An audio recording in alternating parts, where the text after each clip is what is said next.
करते हैं, सब कल्याण ही करते हैं। लेकिन बाद में उन्हें इस बात का संकोच भी हुआ।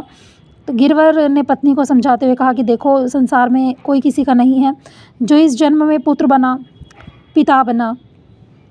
क्या पता किस जन्म में वह हमारा भाई, शत्रु या कोई और रहा होगा। यह तो एक धर्मशाला है, सब जीव अपने कर्मफल भोगने ही यहाँ आते हैं। जिसका भोग जब समाप्त हो जाता है तब वो यहाँ से चला जाता है, तो इसमें शोक करने की कोई बात नहीं है। उस दिन एक महात्मा आए थे, उन्होंने तुम्हारे सामने ही कहा था कि ये संसार तो भगवान का बगीचा है, हम लोग तो बगीचे के माली हैं। माली का काम बगीचे की सेवा करके उसके उत्तम फल स्वामी को समर्पित करना है।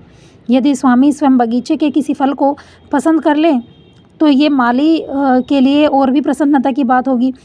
उदा तो इस बगीचे का सबसे सुंदर उपहार था। बगीचे के स्वामी ने उसे स्वयं बुला लिया, ले लिया, तो हमें प्रसन्न ही होना चाहिए। भगवान की सृष्टि में कोई वस्तु नष्ट नहीं होती। पदार्थ एक स्थान से दूसरे स्थान पर चले जाते हैं, इसी प्रकार जीव भी नष्ट नहीं होता। तुम्हारा उदा भी भगवान की कृपा से कहीं इससे भी अच्छी जगह हो सकता है।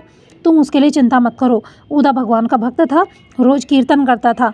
घड़ियाल द्वारा पकड़े जाने पर उसने भगवान को पुकारा, अतः वह भगवान के धाम में ही गया होगा। ऐसे पुत्र के लिए तुम शोक मत करो। सच्ची माता का कर्तव्य तो यह है कि पुत्र को सुख पहुँचाए। भगवान के आनंदमय धाम में पुत्र गया, इसे तो तुम्हें प्रसन्न होना चाहिए। उदम मर ही गया हो, इसी का क्या ठिकाना। वह जीवित भी हो सकता है, तुम्हें फिर मिल सकता है कभी। प्रत्येक दशा में तुम्हें शोक नहीं करना चाहिए। भगवान जो कुछ करते हैं सब कल्याण ही करते हैं। गौरी ने कहा, मेरा मन कहता है कि मेरा पुत्र जीवित है, वह चाहे जब मिले पर मुझे मिलेगा अवश्य। गिरवर बोले, वह मिले या ना मिले, हमें यही क्यों चाहा है कि हमें वो ही मिले।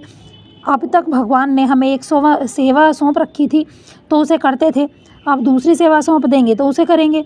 जो स्वामी की सेवा से जी चुराता है वह नमक हराम है। जो स्वामी की वस्तु को अपनी समझता है वह बेईमान है। हमें स्वामी जो सेवा दें उसी को सावधानी से करना है।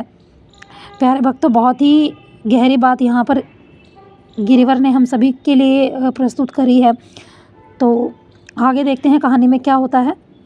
अब गिरिवर घाट पर गए, पता लगाया और कुछ पता ना लगा तो लौट आए। उन्होंने कहा, मेरे माता पिता होते तो आज उन्हें बड़ा कष्ट होता। उन्होंने कहा, मेरे माता पिता को भगवान ने पहले ही संसार से बुला लिया और हम सबका कल्याण भी किया। माता पिता रहे नहीं, पुत्र को घड़ियाल ले गया, अब खेती का झंझट क्यों किया जाए। खेत अब दूसरों को दे दिए जाए। उन्होंने सोचा कि जैसे कहते हैं ना कि खेत को हमारे तो उगाही बोलते हैं, उगाही पर दे देते हैं, अपने खेत दूसरों से खेती करवाते हैं उसमें। तो आधी पाती में जो अनाज मिलता था उसी में गिरवर तथा उनकी स्त्री का काम मजे में चल जाता था।